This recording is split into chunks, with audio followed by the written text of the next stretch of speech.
With our world forever changed by the pandemic and the ongoing war in Ukraine, the Burlington Interfaith Clergy held a vigil for peace and healing in the community in the BHS Auditorium on Tuesday, March 29th. The Interfaith Clergy Association really felt the need to provide the town of Burlington with a sense of healing and the desire for peace in light of what's happening and the horrors that are happening in Ukraine right now, as well as what's been going on the past couple of years with the pandemic. And it just seemed that on many different levels we needed to provide an opportunity for people to just get together and just have a time to experience some peace and healing.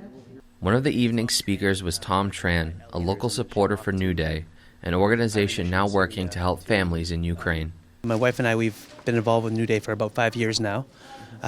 So both of us, our families are from Vietnam. So for us, New Day's mission really closely aligns with kind of what our families have been through, being refugees, and being displaced by conflict.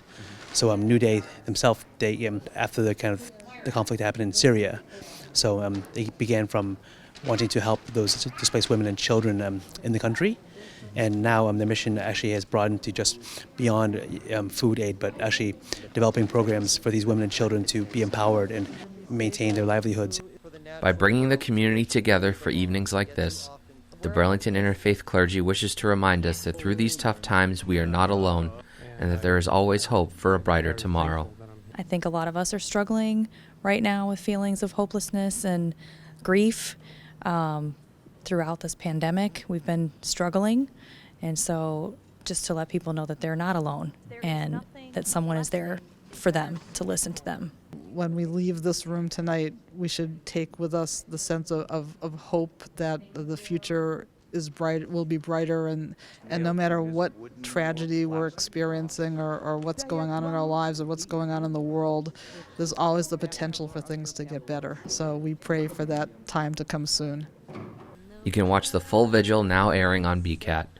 Until next time, this is Chris Flaherty for BNEWS Weekly. Please join me. Let there be peace on earth, and let it begin with me.